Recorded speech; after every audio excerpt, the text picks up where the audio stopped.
વિદ્યાર્થી મિત્રો, chapter 4 સ્વાધ્યાયનો 7મો example 4.7. આપણને જે કંઈક આપ્યું છે એ આપણે જોઈ લઈએ.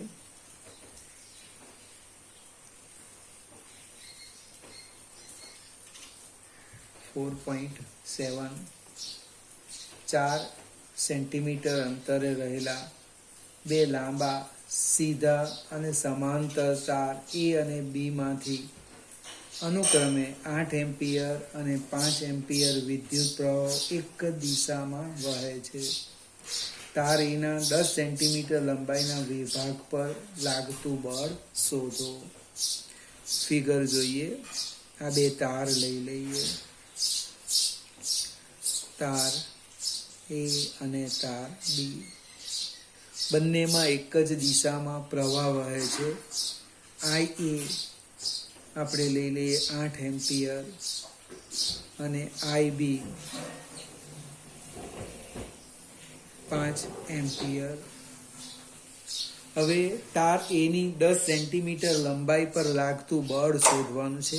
L = 10 centimetre. આપણી પાસે બંને તાર વચ્ચે લાગતો પરસ્પર બળ છે એનું સૂત્ર છે F = μ0 IA IB L/2πy. ફરીથી μ0 IA IB L/2πy. હવે કેટલાક મિત્રો શું કરે, પહેલું સ્ટેપ લખે એકમ લંબાઈ દીઠ લાગતું બળ, એટલે એ લોકો F/L શોધે. એકમ લંબાઈમાં આટલું લાગે તો 10 સેન્ટીમીટરમાં કેટલું, આ રીતે પણ લખી શકાય. આપણે કિંમત મૂકીએ. μ0 4π × 10⁻⁷ IA 8 ગુણ્યા 5 ગુણ્યા L 10 સેન્ટીમીટર એટલે 0.1 મીટર ડિવાઈડ બાય 2πy. એટલે બે તાર વચ્ચેનું અંતર જે આપણને આપેલું છે 4 સેન્ટીમીટર. આ જે અંતર છે એ વાય આપ્યું છે 4 સેન્ટીમીટર, એટલે 4 ગુણ્યા 10⁻² મીટર ઇન્ટુ 4 × 10⁻². લગભગ પાય અને પાય નીકળી જાય છે. 4π આ કેન્સલ જ થઈ જવાનું. આ જે 2 છે એટલે 8 છે, 8/2 એટલે 4, 4 ગુણ્યા 5 એટલે શું થવાનું, 20 થવાનું. બને સાદું રૂપ આપીએ. આ -7 ને -8, -8 માંથી -2 જાય એટલે -6. બને અને આપણે સાદું રૂપ આપીએ એટલે જે આવે આપણો જવાબ ન્યૂટન.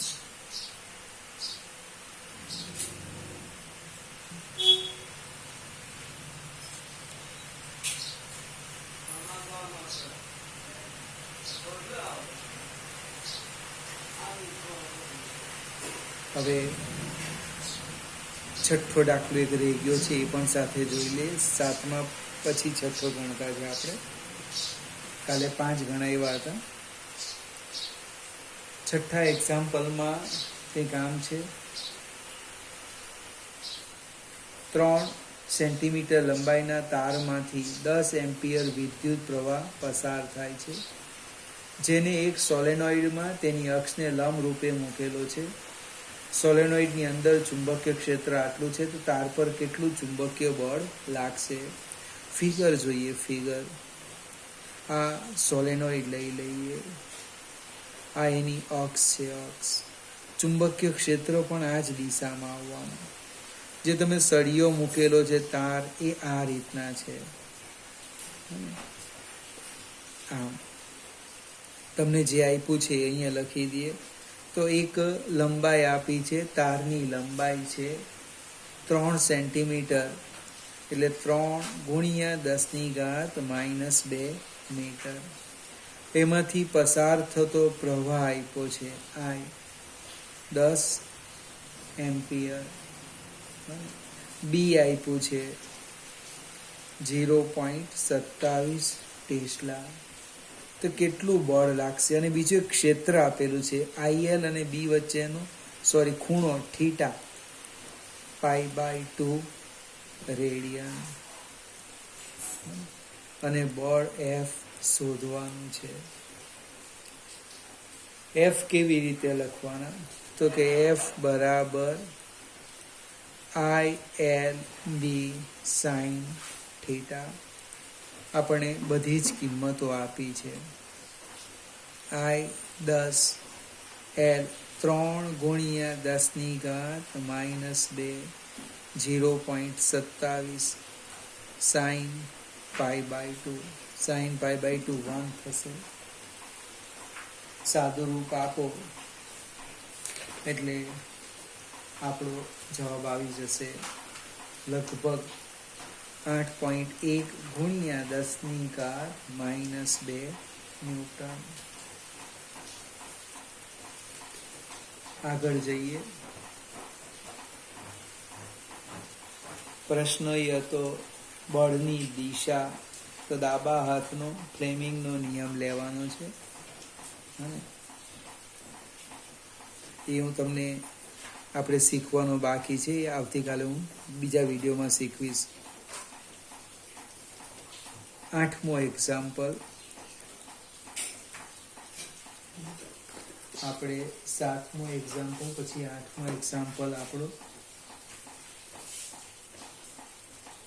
80 સેન્ટીમીટર લંબાઈના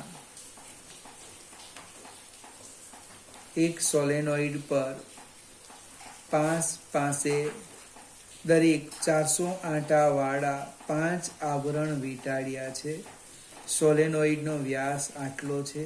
સોલેનોઇડમાંથી આટલા પ્રવાહ પસાર થતો હોય તો તેના કેન્દ્ર પાસે બીનું મૂલ્ય શોધો. હવે આપણે લગભગ થિયરીમાં એક સોલેનોઇડ શીખ્યા, પણ આ જે આંટા આવે એની ઉપર એક બીજો આંટા આવે, ત્રીજો આવે, એવા 5 આવરણ છે. જે આપ્યું છે પહેલા હું લખું છું. લંબાઈ આપી છે સોલેનોઇડની 80 સેન્ટીમીટર એટલે 0.8 મીટર. પછી દરેકમાં 400 આંટા છે. એક સોલેનોઇડમાં 5 પાસે 400 આંટાવાળા છે. એટલે આપણે એક કામ કરીએ, એકમાં હું એનડેસ લખું 400 આંટા. આવા જે સ્તર છે એ સ્તરને ધારો કે હું સ્મોલ એન કહી દેમ. કેટલા છે? 5. સ્મોલ એન નહીં કહેવાશે, એન તો આપણે એકમ લંબાઈ. સ્તર લખીએ 5. એટલે કુલ આંટા લખીએ. કુલ આંટા કેટલા થવાના? તો કે n બરાબર 5 n-. એક સ્તરમાં 400 છે તો 5 સ્તરમાં કેટલા? તો 5 × 400 એટલે લગભગ 2000 આંટા આવવાના. આ એક આપણા માટે એક વધારેનું સ્ટેપ છે આ સમજવાનું. ત્યાર પછી વ્યાસ આપેલો છે. વ્યાસ એટલે ટ્વાઇસ r, 1.8 સેન્ટીમીટર. એનો અર્થ એની જે ત્રિજ્યા છે એ 0.9 સેન્ટીમીટર, અથવા એને -2 વડે ગુણો એટલે મીટર થશે. પ્રવાહ પણ આપ્યો છે 8 એમ્પિયર. તો કેન્દ્ર પર બી શોધો. હવે હું ડાયરેક્ટ આજે સૂત્ર લખું છું. બી બરાબર સોલેનોઇડના કેન્દ્ર પર ચુંબકીય ક્ષેત્ર, એટલે અંદર રિંગ નથી લેવાનું, ડાયરેક્ટ સૂત્ર લખીએ μ0 n I. પ્રશ્ન આવ્યો સ્મોલ n નો. તો સ્મોલ n કેવી રીતે લખવાના? μ0 કેપિટલ N/L × I. જો તો ટોરોઇડ હોય તો એ છેદમાં શું આવતે? પરિઘ આવતો. પરિઘ. આ બધી જ કિંમત આપણે આની અંદર મૂકી દઈએ એટલે શું થવાનું છે? 4π × 10⁻⁷ 2000 ભાગ્યા લંબાઈ 0.8 ગુણ્યા પ્રવાહ 8. સાદું રૂપ આપો એટલે આપણને એને કેન્દ્ર પર ઉદ્ભવતું ચુંબકીય ક્ષેત્ર મળશે. જે આવે એ આપણો જવાબ.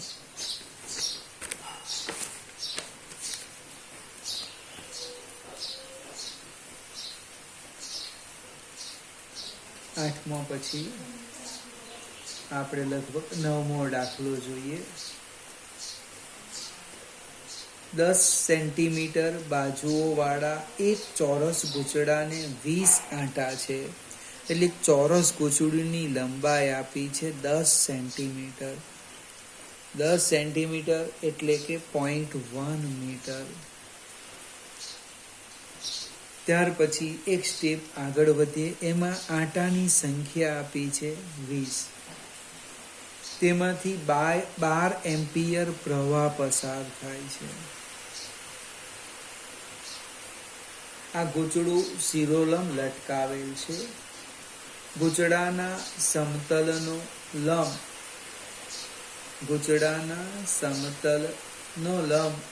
0.80 ટેસ્લા મૂલ્યના સમક્ષિતિજ નિયમિત ચુંબકીય ક્ષેત્ર સાથે 30 ડિગ્રીનો કોણ બનાવે છે. ફરીથી હું પહેલા એક ફિગર સમજાવવા પ્રયત્ન કરું. આ રીતનું ચુંબકીય ક્ષેત્ર છે અને જે પેલું ગૂંચળું લટકાવેલું છે એને હું જસ્ટ આવી કલ્પના કરું. હવે ગૂંચળાના સમતલને લંબ એટલે આ લંબ થવાનો. એ જે લંબ છે એ આપણો પુષ સદિશ.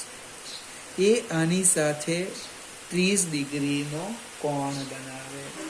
એટલે અહીંયા આપણને બી પણ આપ્યું છે 0.80 ટેસ્લા અને સાથે સાથે થીટા પણ આપ્યા છે 30 ડિગ્રી. અને પ્રશ્ન પૂછ્યો છે ટોર્ક કેટલું. હવે ટોર્કની વાત કરીએ તો સૂત્ર ડાયરેક્ટ લખી દઈએ. તો is equal to NAIB sine theta. Torque તો બરાબર NAIB સાઇન થીટા. અહીં એક ક્ષેત્રફળ એ નથી આપ્યું તો આપણે લખી દઈએ n. ચોરસ છે એટલે L² થાય IB સાઇન થીટા. આપણે બધી જ કિંમતો મૂકી દઈએ. n 20 ગુણ્યા L² 10 સેન્ટીમીટર છે એટલે 0.1 નો વર્ગ ગુણ્યા પ્રવાહ 12 એમ્પિયર ગુણ્યા 0.80 ગુણ્યા સાઇન 30.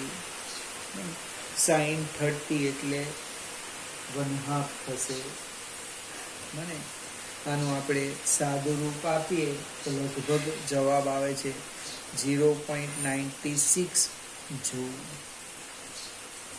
આ આપણો એક્ઝામ્પલ થયો 9મો એક્ઝામ્પલ.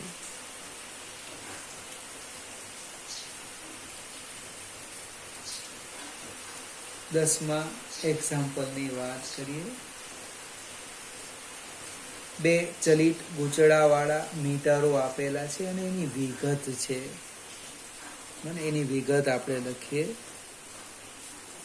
હું આ રીતે લખું છું. 10મો એક્ઝામ્પલ. એક મીટર છે M1 અને બીજું મીટર છે M2. હવે M1 નો અવરોધ આપ્યો છે R1 10 ઓહ્મ. આંટાની સંખ્યા આપી છે N1 30. એનું ક્ષેત્રફળ આપ્યું છે A1 3.6 ગુણ્યા 10⁻³ મીટર સ્ક્વેર. ત્યાર પછી B1 આપ્યું છે. B1 0.25 tesla. એની સામે જ લખીએ M2 મીટર માટે. અહીંયા તો પહેલું આપ્યું છે R2 આપ્યું છે. R2 છે 14 ઓહ્મ. ત્યાર પછી આપ્યું છે N2 42 આંટાની સંખ્યા. ક્ષેત્રફળ આપ્યું છે A2 1.8 ઇન્ટુ 10⁻³ મીટર સ્ક્વેર અને B2 આપ્યા છે 0.50 ટેસ્લા. બંને મીટર માટે સ્પ્રિંગ અચળાંક K સરખા છે. તો વિદ્યુત પ્રવાહ સંવેદિતાનો ગુણોત્તર અને વોલ્ટેજ સંવેદિતાનો ગુણોત્તર શોધો. સેન્સિટિવિટીનો આપણે S લખીશું. પહેલા હું લખું છું સૂત્ર આ બાજુ. પ્રવાહ અને પ્રવાહ સંવેદિતા S બરાબર એનું સૂત્ર NBA/K.